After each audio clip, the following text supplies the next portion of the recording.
Well, hello, my friends, and welcome back to another episode. Today, we are going to be talking about procrastination. Ugh.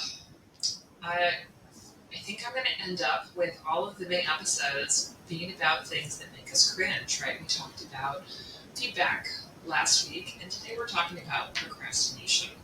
Not the most fun topics, but so important if we are trying to make our lives better. These are things that we can very easily struggle with, and we just need to figure out how can we start to do things differently. So that's what we're here for today. As you listen, I'm going to invite you to put down your judginess. We all procrastinate. We all do it. I do it, you do it. We all do it to some extent. We're going to talk about different places that this shows up, but as you listen, if you hear part of yourself in the story, I just want you to recognize that you're so human. You're so human.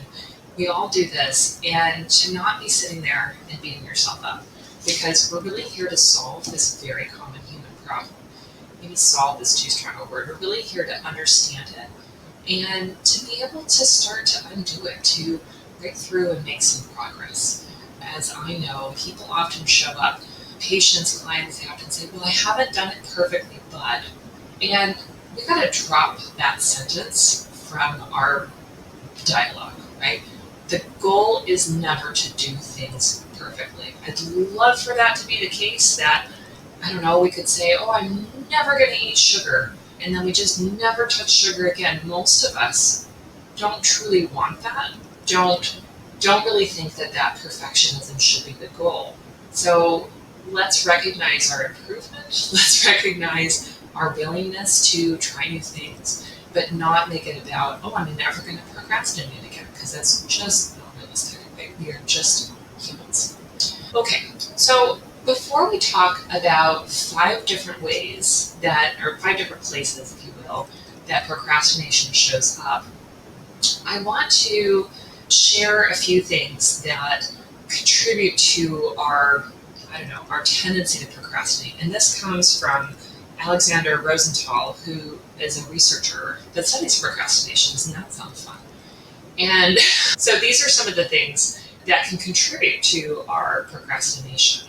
Number 1 is deadline pressure, right? How close are we to a deadline, right? If we're really far away from a deadline, most of us are going to take we're going to procrastinate there, right? Rather than get it done.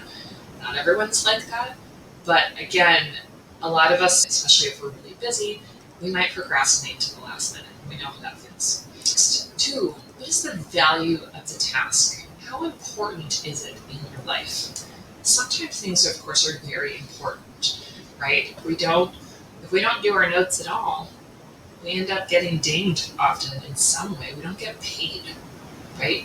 If you don't submit your note and drop the bill, no money is going to come from insurance if you're insurance based, and eventually that's going to come back to you. In my payment model, I get paid based on what comes in through collections, right? So if nothing comes in, I don't get paid. That's a pretty strong motivator, right?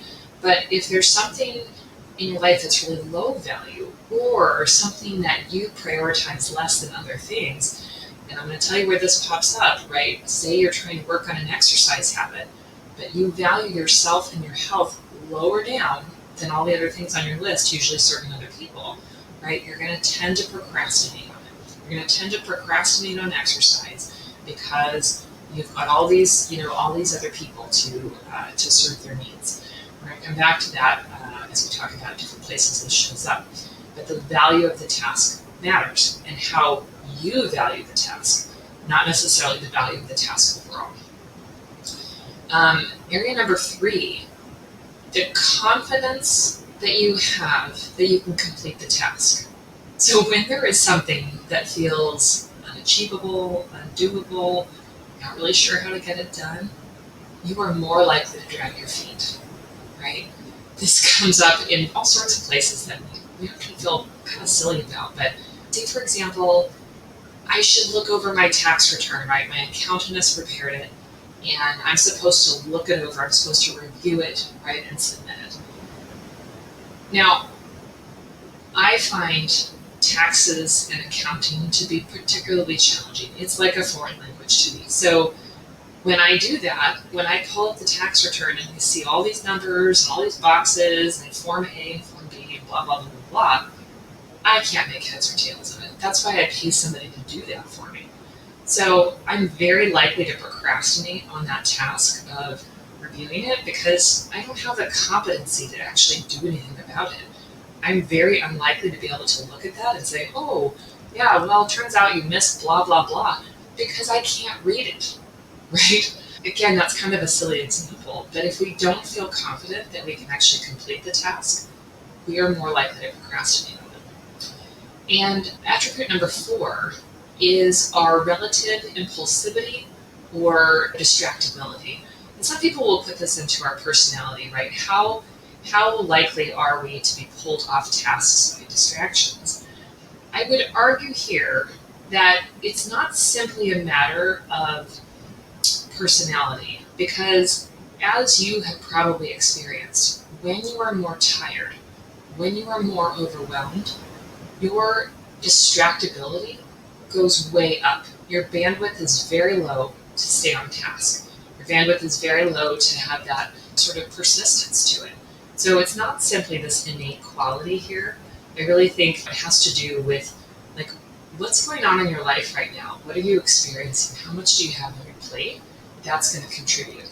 Yes, certainly many physicians are more or less distractible than others. You can sometimes look at sort of that by specialty. Certainly, we have definitely seen in the last 5 to 10 years more and more physicians being diagnosed with neurodivergence, kind of this unpreviously recognized tendency towards distractibility. So that's definitely a thing. But again, if you're really exhausted, if you've got too much on your plate, you're going to be more distractible and it's going to be harder to stay on task and you're more likely to procrastinate. Okay, so those are the 4 sort of principles, if you will. Deadline pressure, the value of the task, the confidence that you can actually complete it, and your impulsivity/distractibility. Another thing that I like to really point out and talk to people is that procrastination is really tied to our emotions. That seems strange to people, but the reason why we are not doing a task usually has to do with our feelings about it, or our feelings in general. If I'm feeling really grumpy, really angry, really irritable, my motivation to do tasks is pretty low. So that's one side of it, but more likely, when I've got tasks that are important that I need to get done, right, plus or minus any deadline pressures or whatever might be going on, if I'm dreading that task for some reason, me procrastinating is me trying to avoid that feeling, right? If I think that task is going to be really hard, if I think it's going to take a lot of my emotional bandwidth, if it's going to be an emotionally challenging task, say I've got a difficult phone call to make, any of those things, as we talked about before, most of us don't like to do notes, right? We don't like to complete our patient notes. That's a pretty boring, monotonous part of our work as physicians. And so if I'm feeling dread, especially if I've got a lot of charts to finish, or I don't know, there's something complicated about it, I am more likely to procrastinate on those things, right? And it's because I'm trying to avoid it. I was recently reading a wonderful article in the highly academic journal known as Real Simple. And in this article on procrastination, I'm going to read this for you.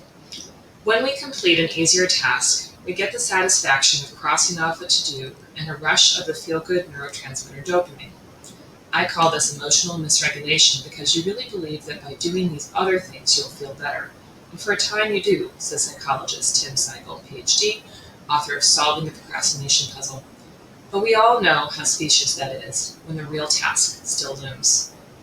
The false accomplishment high is often trailed by guilt.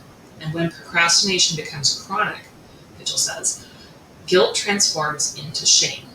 Then it's not just about that single task. It becomes about you. You think, I'm broken. This is a very real pattern, and it touches a little bit upon one of the types of procrastination, one of the areas that this shows up, and we'll talk more about that.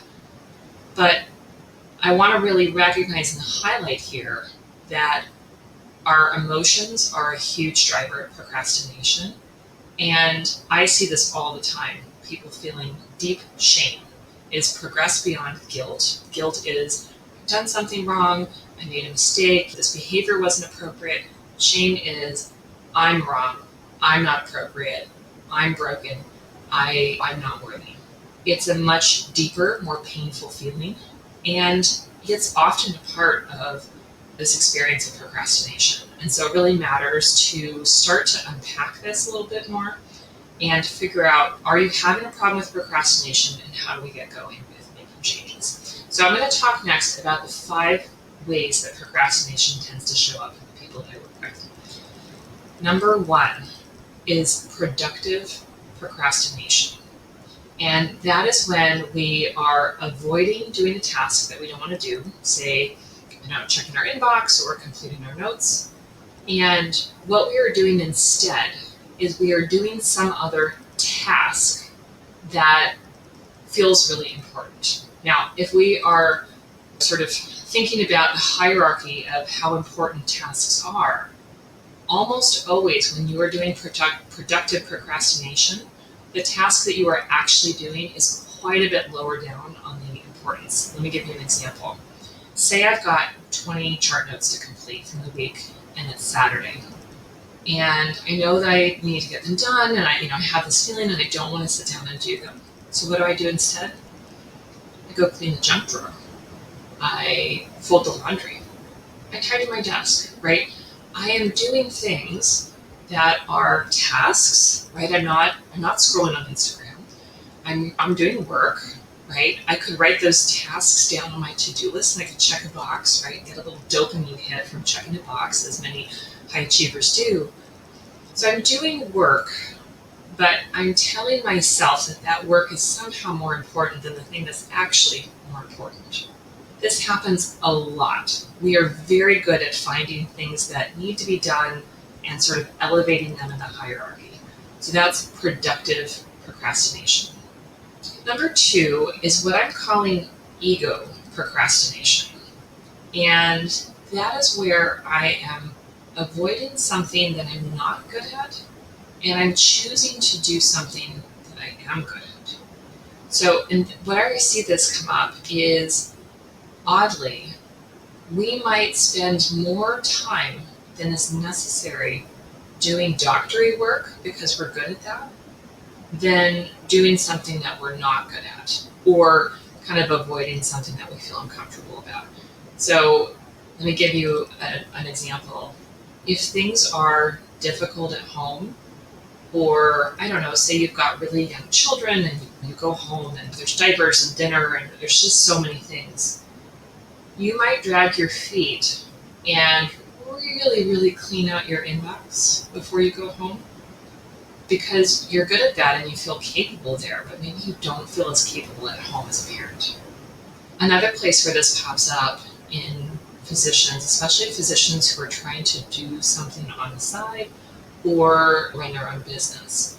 We might spend a lot of time on the doctory work and be avoiding other things in the business, or things that would, kind of move our side hustle forward, kind of in the name of productivity. So I'm calling myself out here.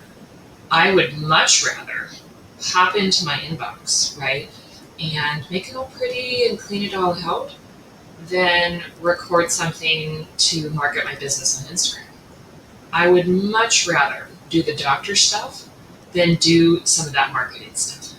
So that's my ego working, because I feel good when I do the doctor stuff, right? Like, I've got that. I feel confident there.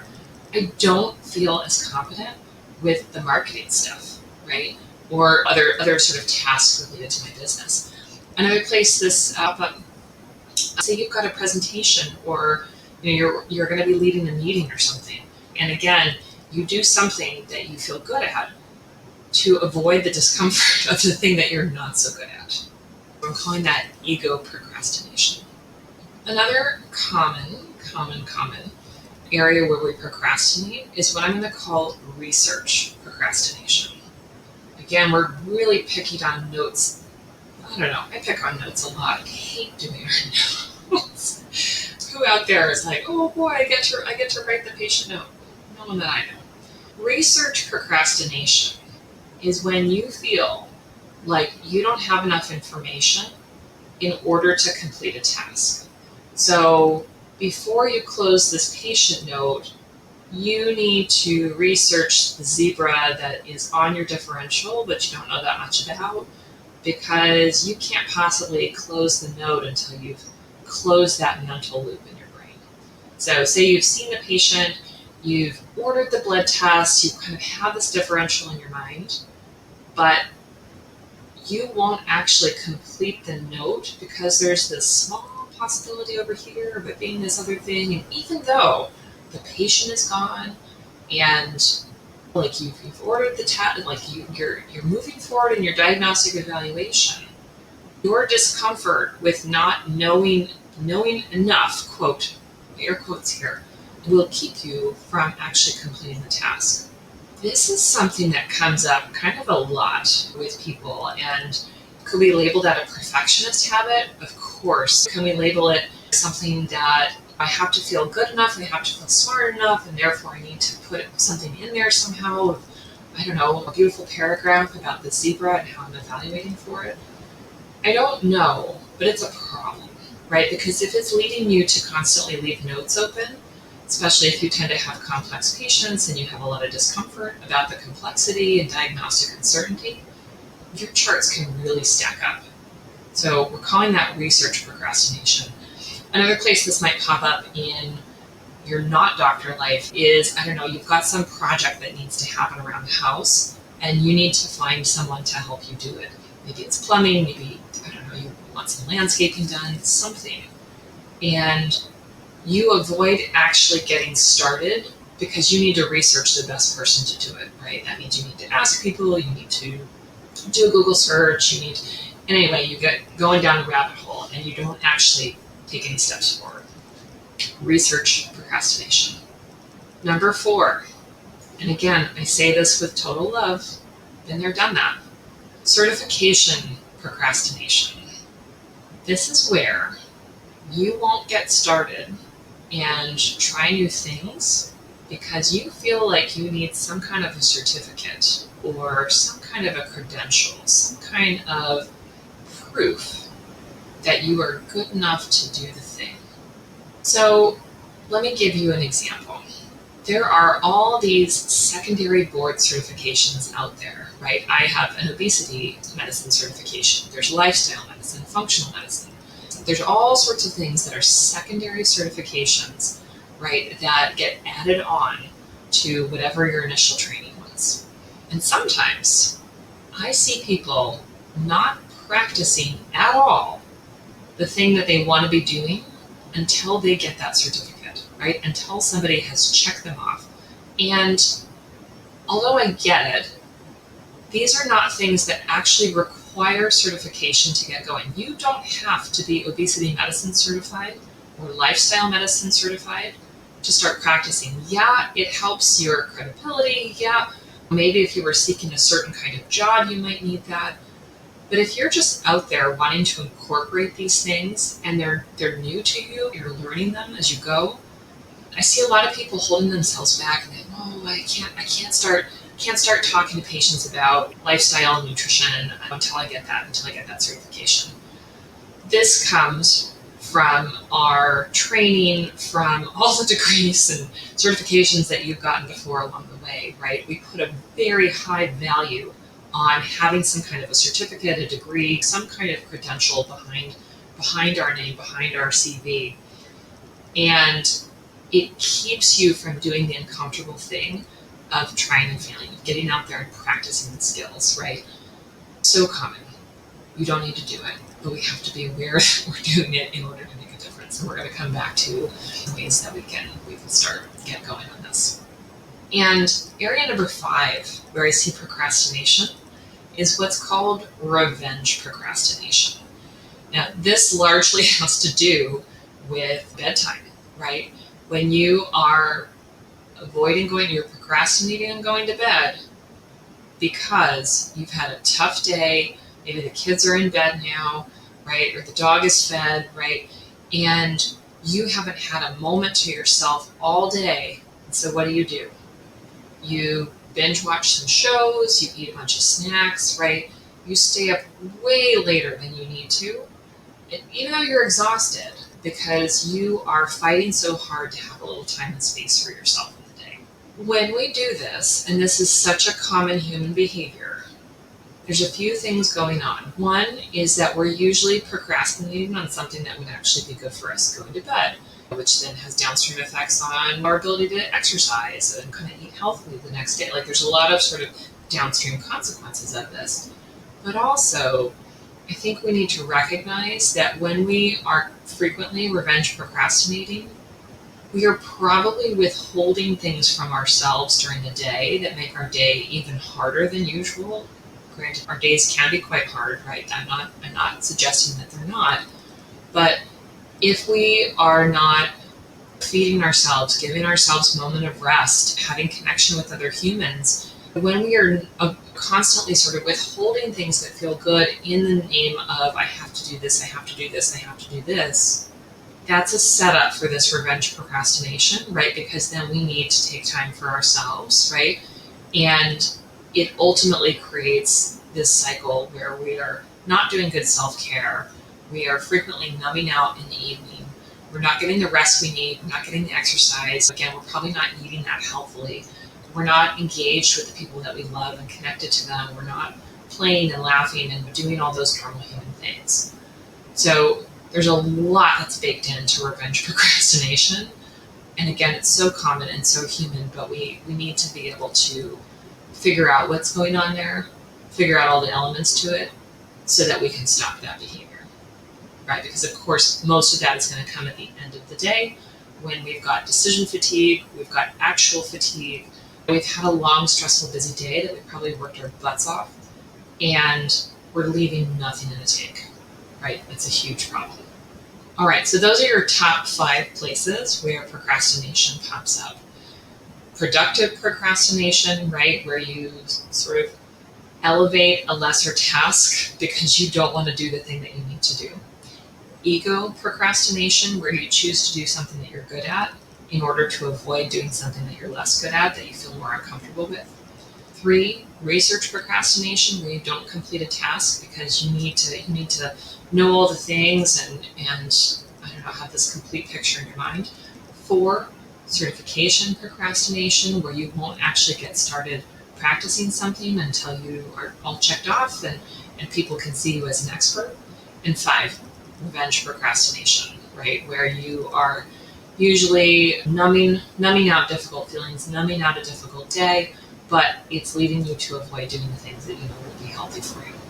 Yeah. Sleep first, but again, it has downstream consequences for exercise and healthy eating and all the things.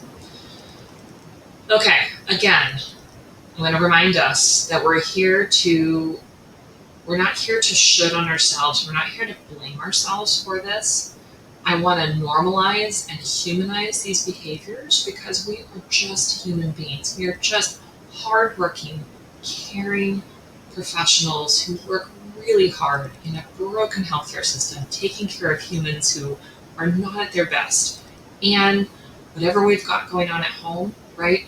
Whether we've got spouse, kids, pets, aging parents, or some other kind of responsibility, it is so normal that we have feelings that make us not want to do things that we need to get done. So we aren't here to blame and shame ourselves. We're really here to understand what's going on so that we can start to make changes. So take a deep breath, get your shoulders down away from your ears if you're all tensed up, right? And let's talk about some simple steps that we can start to take in order to make a difference here. So step number 1 is simply awareness, right? If you were listening to me describe all of these different things and you're sitting there and you're like, oh God, that's me, oh God, that's me, oh God, that's me, we've started the process because we've raised your awareness of it. Most of the time, we're aware when we're procrastinating, but we're really trying to shove it down. We're really trying to not consciously be aware of it because that's the guilt shame sort of cycle. But when we can start to simply notice where we're procrastinating, to name it, just to recognize, oh, I'm halfway through cleaning out the junk drawer and I've got those 20 notes. I can see this is that productive procrastination, right? When we can start to just simply be aware of those behaviors, that's step one. Step two, let's take it a little bit further. Curiosity. So if I'm halfway through cleaning the junk drawer and I notice, like, oh, got those charts to do, I can ask myself, why am I avoiding doing those charts? Is it because there's a lot left to do and I just perceive it's gonna take me a really long time to do it? Is it, I don't know, maybe there's something in there that I'm uncomfortable with. Maybe there's something I feel like I need to research, right? So maybe I've got both productive procrastination and research procrastination going on, and it's keeping me from wanting to do those things. Just get curious. Avoiding those things because I need some fun. And cleaning the junk drawer isn't fun, but it isn't as mentally taxing, right, as completing my notes. Maybe it would actually be better, honestly, if I stopped cleaning the junk drawer, did something fun to satisfy that part of myself, and then went back and finished notes. There's a thought for you. The next step is self-compassion. Recognizing again that this behavior is so human, that as much as we think we are rational, logical professionals, we are steeped in the same emotional stew as everybody else, right? And we are avoiding doing things because of our discomfort. So normal, such a common human behavior. If we can be kind to ourselves and just say, oh, this is a very human moment. I am avoiding doing XYZ because I'm worried that it's going to take too long. I'm worried that I didn't make the right decision. I just don't want to sit down and do it. Can I be kind to myself and say, it's normal that I feel this way? A lot of people would feel this way. No one, no human, no physician wants to sit down and close 20 charts. If they say that they want to do that, that's because they're avoiding something else that's bigger than closing 20 charts. I don't know what that would be, but just recognizing this is such a human moment. It's totally normal that I feel this way. I'm not excited that I have this work to do. That's okay. That doesn't make me broken. There's nothing wrong with me. That self-compassion piece is a real game changer, and I invite you to use that here. And then the final step is a do or do not. In other words, make a decision. So there are some things, of course, that are tasks on our list that have to get done. I would say, we could really get into the weeds here. I would say that our notes have to be completed. Again, if I don't write the note and I don't drop the bill, no money comes in. And if I want to continue doing my work, if I want to continue staying in my practice, that's a have to. In the whole big scheme of the world, I guess I could choose never to do my notes and then to let the natural consequences be that I get fired. I don't know. We could go down that rabbit hole. That's probably not going to be very helpful. If I consider that, that's just something that I got to do, right? So I need to make a decision here. Am I going to do it now? Or am I going to do it later? But if I'm making the decision to do it later, like I actually need to sit down and get it done, right? I need to really have a strong commitment there that it's going to be done at such and such time. Some of the things that are going to come up, though, are going to be things that we might ultimately decide not to do, right? If I've got a to-do list that's full of things like cleaning up the junk drawer or, I don't know, some kind of home project that I feel like I should do, but if I really sit down and think about it, it's not high enough on my list of priorities that it makes any difference, and I'm going to decide not to do it at all. It's okay, but make a decision, because your brain needs a decision, right? If you're constantly walking around with clean the junk drawer on your to-do list and it's never getting done, you leaving it on the to-do list is actually draining, as opposed to deciding, you know what, it doesn't matter. It is literally called the junk drawer, and it is not meant to be tidy. Let's put aside all the pictures and magazines of like, how to finally get your junk drawer clean. Doesn't matter. I can decide this does not matter, cross it off my to-do list and never put it back on there. That's the do or do not. Make a decision. Decide or recognize if something absolutely has to happen, okay, when am I going to do it? That's your decision. Am I going to do it now and get it done? Do I need to assign it to a different time and really commit to it? But what are you going to let go of? Because some of the things I guarantee you that you're telling yourself you should do don't need to be done or don't need to be done by you, and you can simply make a decision that they're not going to happen. If it's important to someone, then someone else can take it on. Or if it's important that it gets done, but it has nothing to, it doesn't need to be done by you, right? Then maybe we're going to delegate it or hire someone, right? There's lots of different ways to solve that, but I want you to commit to actually making the decision. I'm not going to do that. It's either not important or it's going to be done by somebody else. So again, those 4 steps are awareness, right? Simply being aware of the behavior of procrastinating, getting curious about it, right? Why am I doing this? What's going on? What feelings am I avoiding? How am I feeling right now? 3, self-compassion, recognizing I'm a normal human being and human beings procrastinate, right? I'm avoiding uncomfortable emotions. That's what my brain is literally wired to do. And it's so normal that I don't want to do this. So normal.